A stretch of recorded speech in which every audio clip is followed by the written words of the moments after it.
Okay, guys, we are almost ready. Now you threw me off.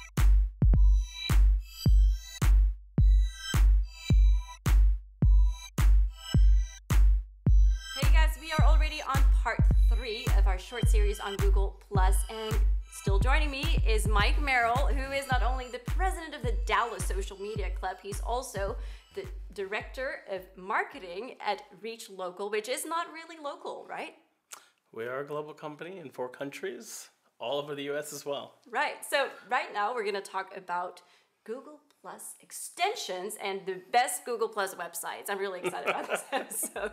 So let's move on to the very first website, a great one, socialstatistics.com. It pulls in hundreds of the most popular Google+ posts. Tells you who the real movers and shakers on Google+ are. So it's kind of like what's hot on Google+, like whatthetrend.com used to be for Twitter. I don't know if you were familiar with that website, but it's a really cool website, so check it out. Now moving on to the top Google+ extensions, Harry Skelton pointed out to us on Google+ that there are a lot of apps and services that Google provides, but a lot of people don't really know about. A lot of common users don't really use them. So let's take a look at some of those extensions and see where we can really use them best. Well, and I think that it speaks to what Google was trying to do. They wanted to get a baseline product out that got people engaged.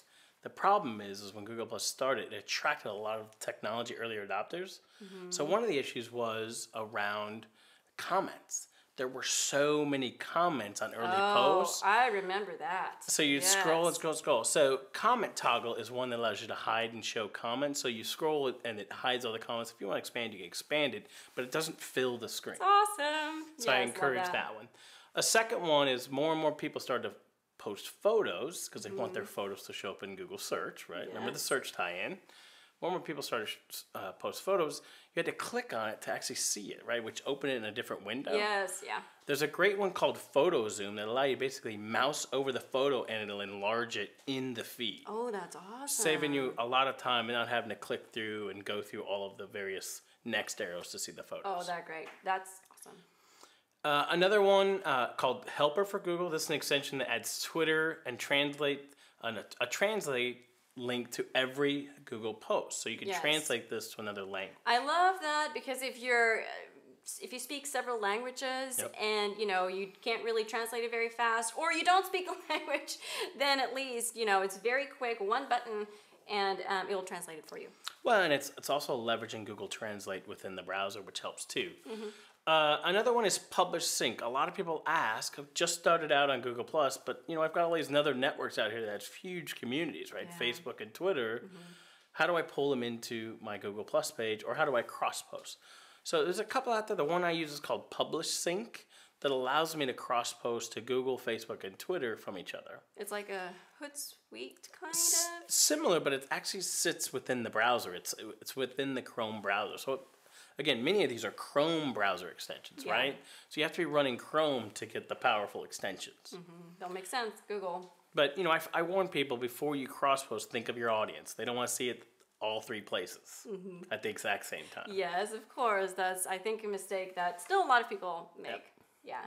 So, moving on to another great Google+ website, number 2, Gplus.to. We just checked this out and it is awesome. I know we're discussing a lot of serious stuff here, but this website is really just for laughs.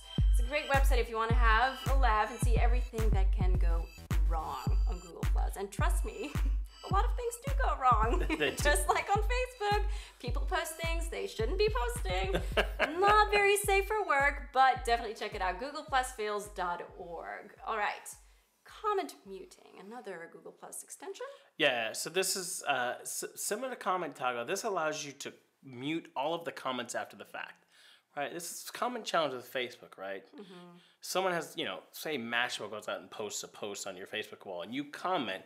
Well, every following comment after that, you get a notification. That's a complete nuisance. This is a way to mute the comments so you're not notified anymore. Oh, that's great. So I encourage you use this, especially if you think it's from someone who's going to get a lot of comments and you don't want to be notified every time, unless you're truly interested in the topic. And the next one is the one I love. It's kind of... oh, yeah.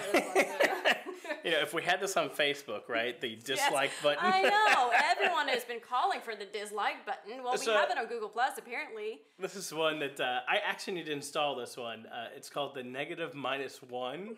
This adds a -1 button in the Google Plus, so it's similar to what we talked about dislike button, but you could just -1 a post. I think this is really funny, right? You see a joke that you don't think is funny, you just -1 it instead of +1 it.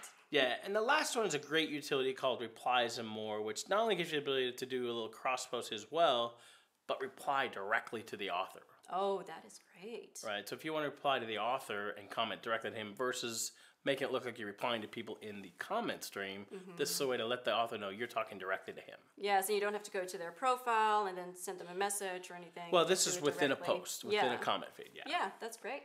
So now we're about to answer some of your questions in a little bit. Now let's first take a look at another Google Plus website, recommendedusers.com. If you want to have some suggestions on who you should add to your circles, this website is awesome. Just select a topic you're interested in, such as web developers or gaming, or in your case, bacon, and you'll find a bunch of users you can follow on Google+. And there's several websites out there like this, but Recommended Users is the one I used and I love it. Well, especially if you're trying to find people to circle up. Yes, exactly. Now, let's move on to some of your questions. First of all, is there an extension for customization?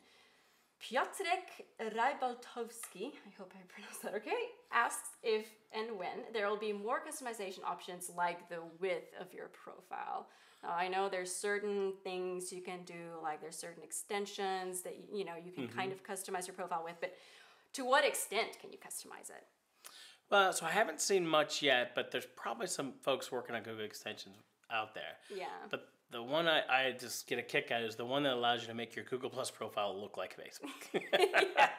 So if you're used to that interface and you want to make it look like you're on Facebook, there's an extension that you or an application you download that'll make your Google Plus profile look exactly like Facebook. Well, awesome.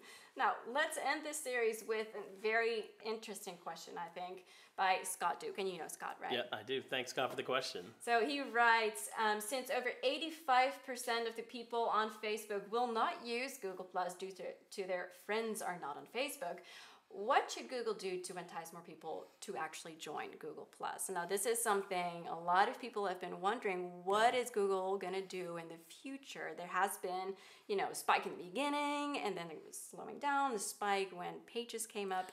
Yeah. What are they going to do now? This is a similar question from the MySpace to Facebook conversion. Although MySpace had its own issues, it was like, I've got all my network on MySpace, how do I get into Facebook, right? Eventually, everyone realized Facebook was a better tool.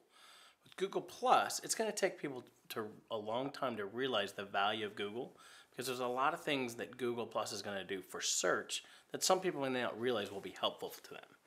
So they're going to have to work on some things. But remember, Google has millions and millions and millions of Gmail addresses, and they can target you directly. Google knows you. Google knows who you are. All right, on that note, thank you, Mike, Thank you for having me. Hanging out with us for 3 whole shows. It was awesome to get to know a lot more on Google+. You can circle Mike. MikeMerrill.com/Gplus. And you can circle me if you want. Pelpina Trip on Google+. So thanks for joining me. You can find a lot more at Frankwatching.com. Thanks for watching. Do it. I'm going to do the hand shelf at the end. Oh, yeah. Goodbye. And goodbye.